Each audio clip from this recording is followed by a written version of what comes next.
Shalom, puji Tuhan, saudara sekalian, kita akan bersama-sama membaca dari Kitab Pengkhotbah. Kitab Pengkhotbah, pasal yang ketiga. Kita akan membaca ayat yang pertama. Surat Kitab Pengkhotbah, pasal 3, ayat yang pertama. Dikatakan demikian firman daripada Tuhan. Untuk segala sesuatu ada masanya, untuk apapun di bawah langit ada waktunya. Puji Tuhan. Dalam Kitab Pengkhotbah pasal yang ketiga ayat yang pertama, di mana kita kembali diingatkan akan persoalan waktu. Ya. Dikatakan sekali lagi, segala sesuatu ada masanya, untuk apapun di bawah langit ada waktunya. Nah, kita tidak mungkin akan lupa bahwa waktu ini merupakan apa yang Allah bentuk di dalam dunia pada saat Allah membentuk dunia bersama dengan seluruh isinya. Ya, bisa dibacakan di dalam Kitab Kejadian pasal yang pertama. Kitab Kejadian pasal yang pertama dibaca mulai ayat yang ke-14 hingga ayatnya yang ke-19. Kejadian 1 ayat 14 sampai 19. Berfirmanlah Allah, jadilah benda-benda penerang pada cakrawala untuk memisahkan siang dari malam. Biarlah benda-benda penerang itu menjadi tanda yang menunjukkan masa-masa yang tetap dan hari-hari dan tahun-tahun. Dan sebagai penerang pada cakrawala, biarlah benda-benda itu menerangi bumi. Dan jadilah demikian. Maka Allah menjadikan kedua benda penerang yang besar, yakni yang lebih besar untuk menguasai siang, dan yang lebih kecil untuk menguasai malam. Allah menaruh semuanya itu di cakrawala untuk menerangi bumi, dan untuk menguasai siang dan malam, dan untuk memisahkan terang dan gelap. Allah melihat bahwa semuanya itu baik. Jadilah petang dan jadilah pagi, itulah hari keempat. Tuhan. Jadi pada saat Allah membentuk bumi bersama seluruh isinya, pada hari yang keempat Allah menjadikan atau menciptakan benda-benda yang ada di cakrawala. Dan kalau kita perhatikan kembali dalam Kejadian pasal yang pertama ayatnya yang ke-16, dikatakan di situ bahwa Allah menjadikan kedua benda penerang yang besar. Yang lebih besar itu menguasai siang, dan yang lebih kecil menguasai pada waktu malam. Dan kita tahu bahwa yang besar itu adalah matahari, ya, dan malam bulan. Dan bulan itu adalah memantulkan cahaya dari matahari. Jadi bulan bukan bersinar sendiri, tapi merupakan sinar pantulan daripada matahari. Dan kalau kita kembali melihat di sini, Allah membentuk semua itu dengan luar biasa indah. Ya. Berarti kalau kita kembali membaca dalam Kitab Pengkhotbah pasal yang ketiga ayat yang pertama, artinya waktu ini Allah yang membentuk, Allah yang menjadikan. Ya. Allah yang menjadikan. Nah, kalau kita menyadarikan waktu yang Allah jadikan untuk kita bisa menikmati kehidupan dalam dunia ini, maka apa yang kita bisa lakukan untuk menghormati Allah? Pada Kamis kemarin kita melihat dan belajar daripada firman Tuhan tentang hukum yang ketiga daripada hukum Taurat. Jangan menyebut nama Tuhan Allahmu dengan sembarangan. Nah, saat petang ini kita kembali melihat ya pada firman Tuhan, bagaimana kita ini menghormati Allah. Ya. Dengan cara yang bagaimana kita menghormati Allah? Kalau waktu yang Tuhan berkatkan dalam hidup kita ini, kita sia-siakan. Ya. Kita tidak manfaatkan waktu yang ada itu dengan sebaik-baiknya. Kita buang-buang waktu kita untuk hal-hal yang kosong, yang tidak ada artinya apa-apa, yang tidak membawa manfaat apa-apa bagi kita. Ya. Coba salah satu contoh, saudara sekalian. Ya. Kalau kita nongkrong di warkop, terus kemudian waktu kita nongkrong di situ, tahu-tahu kita tidak terasa sudah nongkrong selama berjam-jam. Dan waktu nongkrong itu di berjam-jam kita buang dengan sia-sia tanpa kita berbuat apa-apa. Ya. Tanpa kita mengerjakan sesuatu yang bermanfaat untuk kita. Ya memang kita ngobrol, bersosialisasi dengan sesama manusia itu penting. Ya. Tetapi kita pikirkan, merenungkan, apakah dengan kita cuma ngobrol, bersosialisasi dengan manusia, dengan sesama manusia, kemudian kita bisa mendapatkan sesuatu yang kita perlukan untuk kepentingan dan keperluan kita secara lahiriah. Ya. Dan kalau ada, itu juga pun persentasinya sedikit banget. Ya, karena apa? Karena yang diobrolkan itu hal-hal yang kosong, cangkruan, ya, sambil mikirin kayu kok dipikirin. Kalau saya boleh ngomong, ya, waduh, orang tuh lagi mikir bagaimana main. Ya memang itu olahraga untuk mengasah otak, untuk main catur. Gitu. Nah, tapi satu pertanyaan, ya toh, kita mau menjadi seorang master, pemain catur yang andal secara internasional, dan memang itu menjadi konsentrasi kita, monggo. Tetapi kalau cuma sekedar mengisi waktu kita yang kosong, terus kemudian kita menghitung berapa banyak waktu yang sudah kita buang dengan sia-sia. Ya.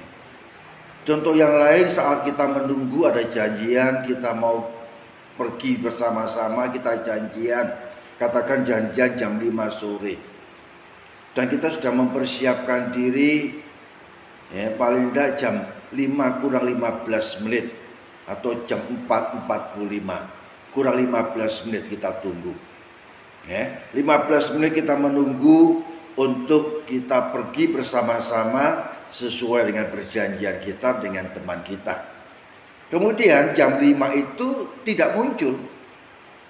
Ditunggu-tunggu sampai jam 5:15 nggak muncul-muncul, sampai jam 5:30 nggak muncul-muncul, sampai jam 6 nggak muncul-muncul. Kita sudah membuang waktu nongkrong 1 jam untuk menunggu. Dan waktu 1 jam kita menunggu itu apa yang kita lakukan? Apa cuma sekedar menunggu saja tanpa beraktivitas yang dapat memberikan manfaat untuk kita sambil menunggu teman kita datang, atau kita sambil menunggu dan kita cuma nongkrong, tidak mengerjakan apa-apa, tidak ada sesuatu aktivitas yang bermanfaat untuk kita. Artinya waktu yang ada 1 jam itu kita buang dengan sia-sia. Coba seumpamanya kita menunggu janjian jam 5 belum datang sampai jam 6.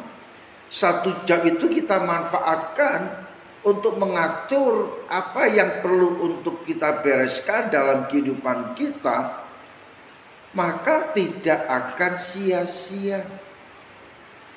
Tidak akan sia-sia waktu itu. Kenapa? Karena kita memanfaatkan dengan semaksimal-maksimalnya. Sehingga dengan demikian kita belajar bagaimana kita menghormati Allah kita. Gitu. Jadi salah satu cara kita menghormati Allah kita yaitu kita tidak membuang waktu dengan sia-sia. Kalau kita cuma bisanya membuang-buang waktu dengan sia-sia tanpa sesuatu yang bermanfaat untuk hidup kita, baik secara jasmani apalagi secara rohani, kita mau merenungkan apakah aku ini menghormati Allah. Sementara dikatakan dalam kitab Pengkhotbah pasal yang ketiga dengan jelas dikatakan di situ, untuk segala sesuatu ada waktunya. Untuk apapun di bawah langit ada waktunya. Semua ada waktunya. Dan kalau kita memperhatikan pada ayat yang ke-10 dalam kitab Pengkhotbah pasal yang ketiga bisa dibaca di situ. Pasal yang ketiga ayat yang ke-10 dan 11. Pengkhotbah 3 ayat 10 dan 11. Aku telah melihat pekerjaan yang diberikan Allah kepada anak-anak manusia untuk melelahkan dirinya. Ia membuat segala sesuatu indah pada waktunya, bahkan ia memberikan kekekalan dalam hati mereka, tetapi manusia tidak dapat menyelami pekerjaan yang dilakukan Allah dari awal sampai akhir. Nah, kalau kita perhatikan pada ayat yang ke-10, seolah-olah Allah memberikan kepada kita waktu untuk kita bekerja. Nah, pada saat kita mempergunakan waktu untuk kita bekerja, dikatakan ayat yang ke-10 itu, aku telah melihat pekerjaan yang diberikan Allah kepada anak-anak manusia untuk melelahkan dirinya. Berarti Allah memberikan waktu untuk kita bekerja supaya kita ini capek. Kita capek. Nah, saat kita membaca ayat yang ke-10, apa yang kita bisa ambil di dalam pengertian yang jelas? Kita akan menyalahkan Tuhan. Tuhan, Engkau kasih pekerjaan membuat aku sengsara. Atau kita mengucap syukur, Tuhan, aku bersyukur untuk tugas pekerjaan yang Tuhan percayakan, sehingga saya bisa merasa capek. Dan kalau saya bisa merasa capek, maka saya perlu beristirahat. Dan firman Tuhan berkata dalam kitab Kejadian, Allah membentuk dunia bersama dengan seluruh isinya dari hari pertama sampai hari yang ke-6. Dan kemudian pada hari yang ke-7 Allah berhenti dari semua pekerjaannya itu, dan Allah memberkati yang dikatakan sebagai hari Sabat. Hari Sabat, hari perhentian. Dan hari Sabat, hari perhentian, apakah hanya kalau kita melihat dan menghitung daripada hari-hari hitungan yang awal, maka hari Sabat jatuh pada hari Sabtu. Hari Minggu adalah hari yang pertama. Tetapi kemudian kita berpikir, kenapa kalau sekarang hari Sabat berubah menjadi hari Minggu? Loh, kenapa hari Sabat bisa berubah dari Sabtu kepada Minggu? Saudara sekalian, itu adalah satu peristiwa yang terjadi pada saat Yesus disalibkan, Yesus mati. Kemudian dikuburkan pada saat 1 hari sebelum Sabat. Jadi besoknya Sabat. Supaya besok itu tidak bekerja, maka pada hari Jumatnya Yesus disalibkan. Kemudian Yesus mati pada hari Jumat yang disebutkan oleh firman Tuhan juga sebagai Jumat Agung. Dan pada hari yang ketiga Ya, pada hari yang ketiga yaitu hari pertama pada Sabat itu Yesus bangkit dari antara orang mati. Kapan kebangkitannya? Yaitu pada hari Minggu. Ya. Karena itu pada saat kita beribadah pada hari Minggu, ya, karena apa? Karena kita memperingati akan peristiwa kebangkitan Yesus. Bisa paham di sini, saudara? Ya, jadi dari sejak itu kemudian berubah perhitungannya, gitu. Berubah menjadi hari Minggu itu adalah hari Sabat. Tetapi saudara sekalian, sebelum semua itu terjadi, Yesus berkata, "Aku adalah Tuhan atas hari Sabat." Berarti hari Sabat itu adalah hari perhentian. Nah, kalau kita bekerja dalam kehidupan kita satu hari, kemudian kita merasa lelah dan kita beristirahat, berarti kita beristirahat itu adalah Sabat. Dan istirahat itu sendiri istirahat di dalam Tuhan, seperti yang pernah saya ungkapkan beberapa saat yang lalu. Ya, kita seringkali terkecokan dengan satu istilah, saya ulangi sedikit, ya, dengan huruf RIP, RIP, rest in peace.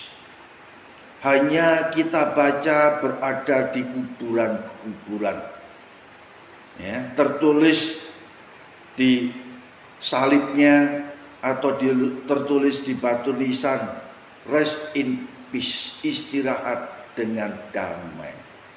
Apakah cuman pada saat kita sudah mati kita bisa menikmati istirahat dengan damai, atau saat kita masih hidup, saat ini kita masih segar bugar, tetapi kita bisa beristirahat, melepaskan segala kelelahan kita dengan penuh damai? Apakah itu tidak rest in peace?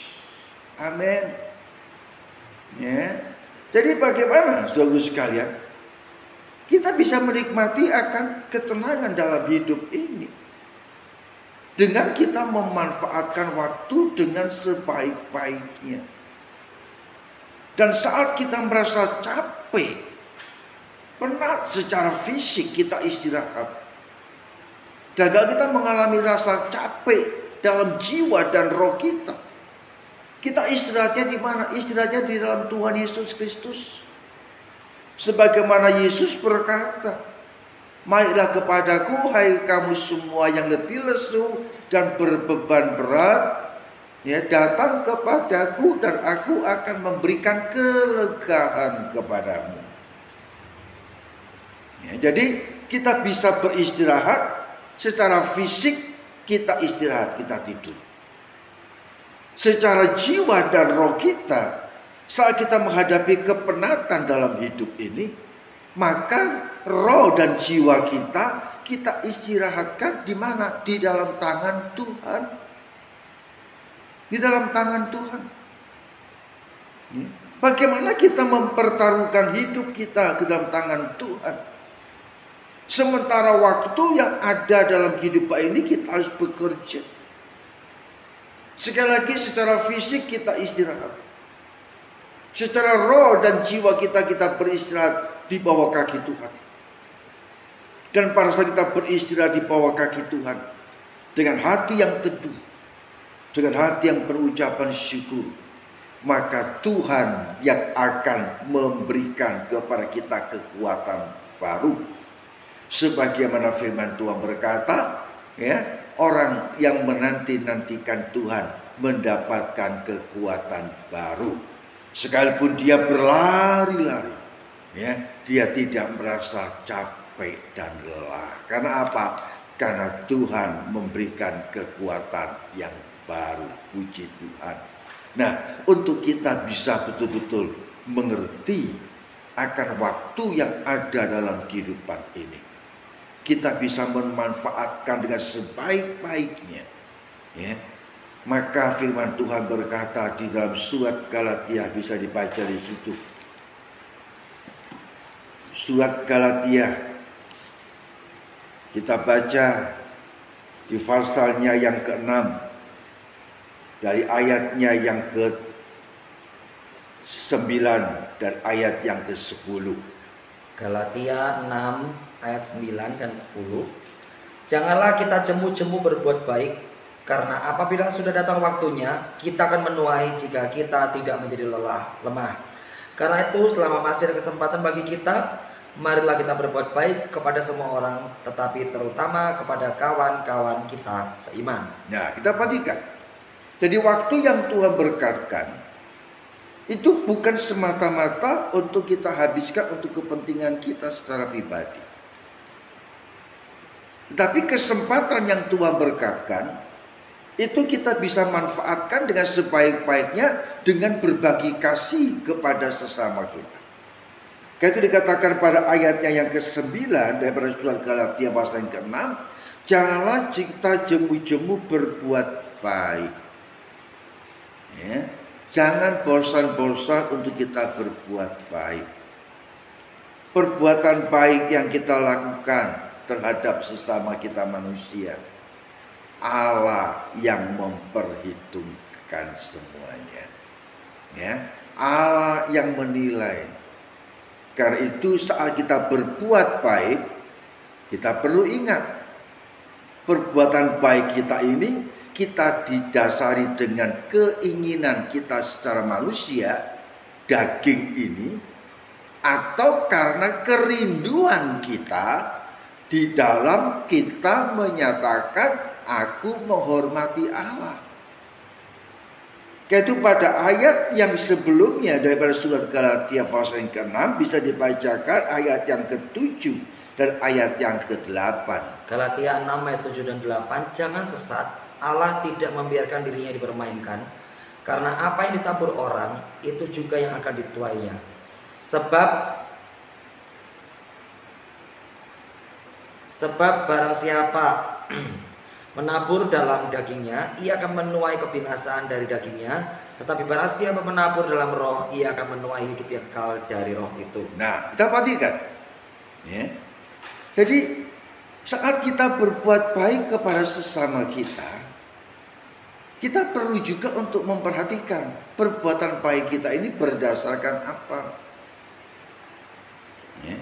Berdasarkan belas kasihan, iya. Terus kemudian motivasinya apa dalam kita berbuat baik? Apakah kita mengharapkan balasan?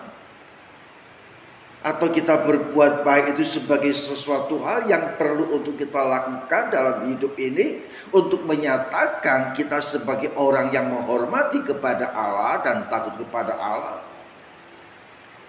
Itu dikatakan ya toh, jangan sesat, Allah tidak membiarkan dirinya dipermainkan. Allah nggak bisa dipermainkan. Allah nggak bisa dibohongi. Ya. Jadi perbuatan baik kita ini kalau kita dasari karena secara manusia, secara daging semata-mata, maka kita juga akan menuai cuma secara lahiriah.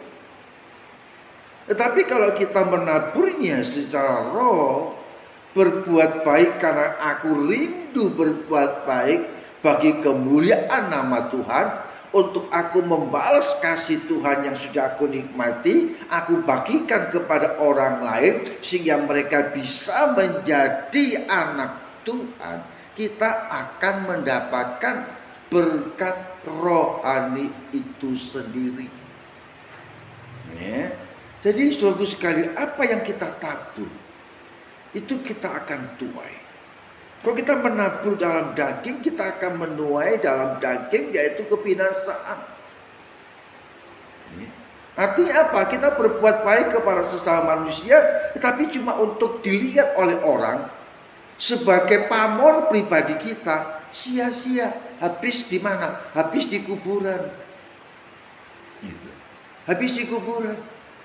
Tetapi kalau perbuatan baik kita lakukan kepada orang lain untuk kemuliaan Tuhan, maka Tuhan memperhitungkan itu, dan Tuhan yang akan membalasnya. Di mana Tuhan membalasnya? Yaitu dengan mahkota kebenaran, mahkota kehidupan, mahkota abadi di dalam kerajaan surga. Itu perbuatan baik yang kita lakukan dalam hidup ini, kita harus benar-benar menampakkan, aku berbuat kebaikan ini bukan untuk kepentinganku sebagai manusia, tetapi aku berbuat baik ini supaya nama Tuhan dipermuliakan. Dengan bagaimana? Dengan menunjukkan identitas kita sebagai anak Tuhan. Kita berbuat baik dengan identitas sebagai anak Tuhan, berbuat baik supaya nama Tuhan ditinggikan dan dipermuliakan, sebagaimana apa yang Yesus ajarkan. Apa yang diperbuat oleh tangan kananmu tidak perlu diketahui oleh tangan kirimu. Artinya apa? Tidak perlu pamer, tidak perlu pamrih, mengharapkan balasan. Gak perlu. Nanti Allah yang akan membalas sendiri. Sehingga kita berbuat baik di dalam kita mengisi waktu dalam kehidupan ini benar-benar bermanfaat untuk kehidupan rohani kita. Khususnya kita mempergunakan waktu ini. Karena apa? Karena waktu ini adalah waktu yang jahat. Coba bisa dibaca dalam surah Efesus pasal yang kelima, ayatnya yang ke-15 sampai 17. Efesus pasal 5 ayat 15 sampai 17. Karena itu perhatikanlah dengan seksama bagaimana kamu hidup.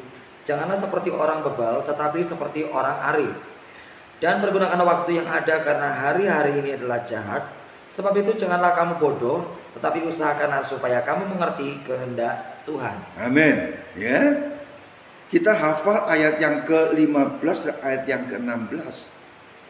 Sementara ayat yang ke-17 merupakan kunci. Kunci, katakan di situ, sebab itu janganlah kamu bodoh, tetapi usahakanlah supaya kamu mengerti kehendak Tuhan. Jangan kita bodoh. Kenapa dikatakan supaya kita tidak bodoh? Supaya kita tidak ikut-ikutan latah. Seperti hari Kamis kemarin di dalam renungan firman Tuhan. Jangan menyebut nama Tuhan Allahmu dengan sembarangan. Roh latah. Latah. Orang berbuat ini ya udah kita ikuti. Waduh, rame-rame. Nah, supaya kita terhindar daripada roh latah, maka kita perlu untuk mempunyai satu hubungan yang akrab dengan Tuhan. Keakraban kita dengan Tuhan,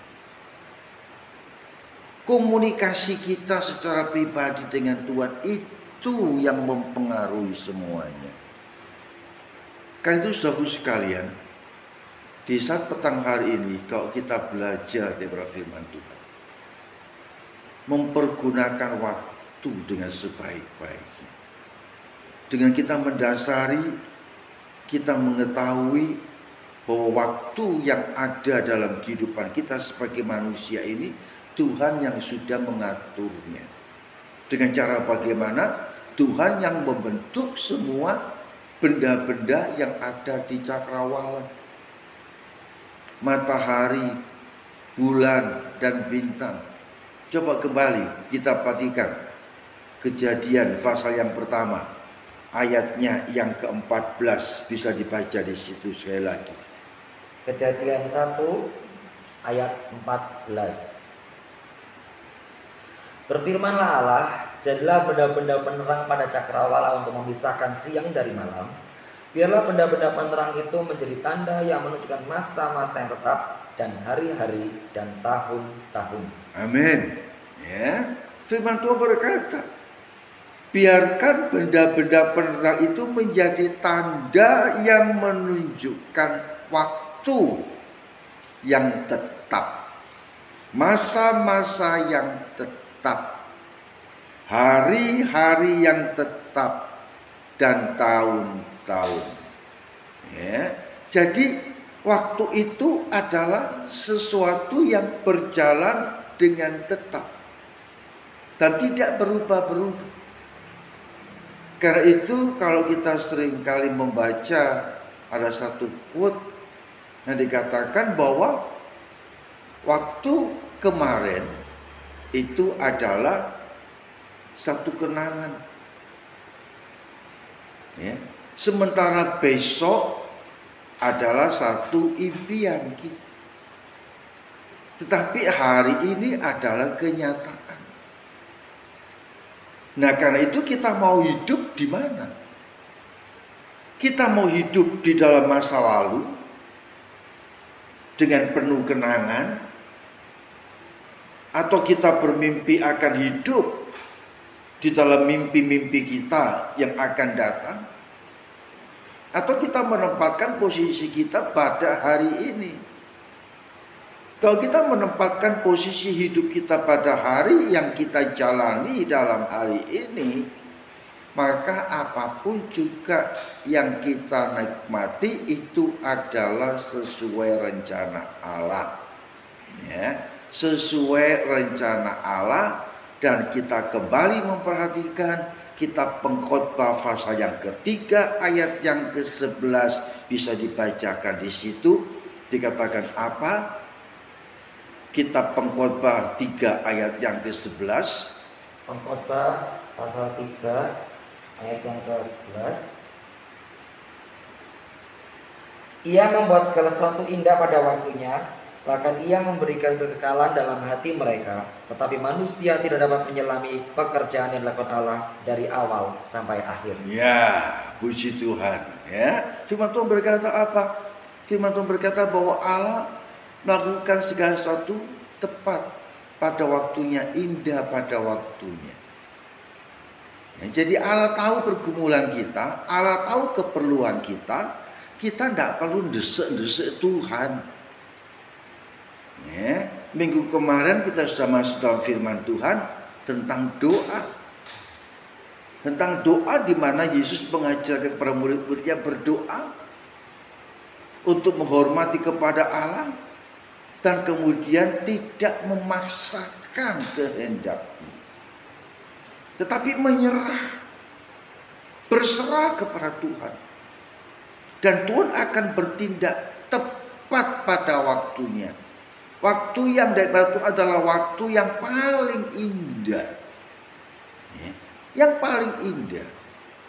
Karena itu kita memanfaatkan waktu-waktu yang ada ini dengan baik, dengan benar, sesuai dengan apa yang dapat kita lakukan untuk kemuliaan nama Tuhan. Maka kita akan menikmati bagaimana pertolongan dan pembelaan Allah begitu nyata di dalam kehidupan kita. Puji bagi nama Tuhan. Itu mari saudaraku sekalian, saat petang hari ini kita akan kembali memperhatikan langkah-langkah hidup kita. Adakah kita mempergunakan waktu yang Tuhan berkatkan dengan sebaik-baiknya, ya, dan bermanfaat untuk kerohanian kita, atau kita menyia-nyiakan waktu untuk hal-hal yang tidak ada manfaatnya apa-apa. Jadi mari sebelum waktu kita habis di dalam dunia ini, ya, sebelum ajal menyongsong kehidupan kita, masih ada kesempatan bagi kita untuk berbuat sesuatu yang bermanfaat untuk kebesaran dan kemuliaan bagi nama Tuhan Yesus Kristus. Amin.